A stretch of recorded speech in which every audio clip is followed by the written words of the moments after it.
richest criminal politician in South Africa. 2025 South Africa has long walked the tightrope between promise and betrayal. A land rich in resources, born from struggle, shaped by revolution, and haunted by corruption. But in 2025, one name stands above them all. A man who turned political power into personal profit, who shook off investigations like raindrops, and lived like a king in a country still trying to recover. This is the story of the richest criminal politician in South Africa. And yes, his empire is still standing. To understand how we got here, you have to rewind. Past the headlines, past the state capture commissions, past the smokescreens and press conferences, back to a man named Jacob Zuma. Once the president of South Africa, Zuma was more than just a leader. He was a political force, charismatic, cunning, controversial. And during his nearly 9-year rule, he transformed the presidency into something far more profitable than the public ever imagined. While Zuma left office in 2018, the consequences of his actions still echo across the country. And in 2025, his name remains linked to billions in missing funds, shadowy deals, and a network of influence that stretches from Johannesburg to Dubai. At the heart of Zuma's wealth is one scandal: state capture. That phrase, state capture, became the buzzword of an era. You know, some people who could not pronounce Kandla, they've now learned Nkandla, Nkandla, Nkandla, hey, hey, hey. Even if you tell them the Nkandla report is being processed, is going to come. I mean, 3 investigations have been made. Nkandla, even if we are discussing... But what did it really mean? It meant that Zuma, alongside his allies, allowed private interests, most notably the Gupta family, to influence state policy, appoint ministers, and siphon billions from state-owned enterprises like Eskom, Transnet, and South African Airways, all in exchange for political loyalty and personal enrichment. By the time the Zondo Commission wrapped up in 2022, it had uncovered an estimated 57 billion rand, around $3 billion US, lost to state capture-linked corruption. And much of that trail pointed back to Zuma. But here's the twist. Despite damning evidence, multiple arrests, and even jail time for contempt of court, Jacob Zuma in 2025 remains a free man. Not only that, he's still incredibly wealthy. His official salary ended years ago, but his lifestyle, anything but modest. In his home province of KwaZulu-Natal, Zuma maintains a sprawling compound in Nkandla, dubbed Zumaville by critics. Originally built with state funds under the excuse of security upgrades, the property includes an underground bunker, a private helipad, cattle ranches, and a massive amphitheater. The cost to taxpayers? Over 246 million rand.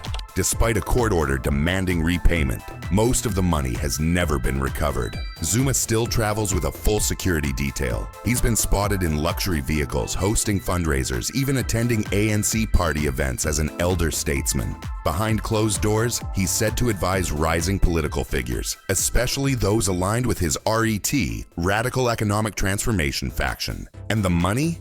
It hasn't stopped flowing. Insiders claim that Zuma still controls shell companies, trusts, and offshore accounts linked to the Gupta empire. While the Gupta brothers fled to the UAE after the scandal broke, their assets, mining, media, logistics, were deeply intertwined with Zuma's tenure. Some estimates place his hidden wealth at over 300 million US. Much of that money never went through banks. It moved in cash, gold, and private deals. Political favors traded for shares, influence sold behind closed doors. And in a country where corruption charges can drag on for decades, time is always on the side of the accused. But Zuma's not the only name on this list. In recent years, another figure has risen in both wealth and notoriety: Ace Magashule. Once the Secretary General of the ANC and former Premier of the Free State, Magashule has been linked to a string of shady deals. Most notably the 255 million rand asbestos housing scandal, where funds meant to replace asbestos roofs in poor communities mysteriously disappeared.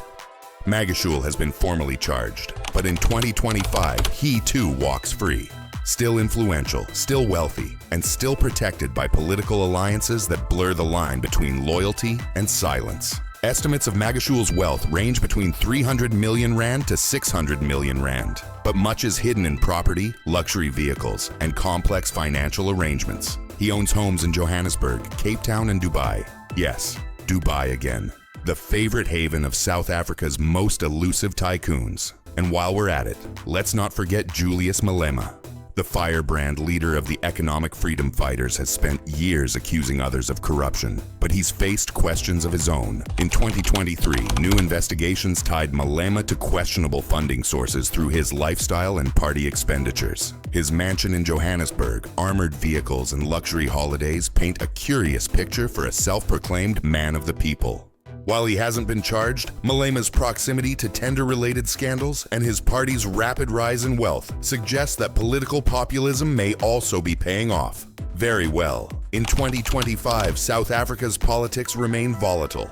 Unemployment is still above 30%. Load shedding continues to cripple industries. Protests erupt over poor service delivery. But high above it all, a small circle of elite politicians, many facing corruption allegations, continue to live in mansions, fly first class, and maintain powerful networks. And this isn't just about individuals, it's about a system that allowed public funds to be treated like private income, that rewarded silence, that buried investigations, and that in some cases allowed convicted criminals to become political martyrs. Jacob Zuma, despite being sentenced to 15 months for contempt of court, was released after serving only a few months on medical parole.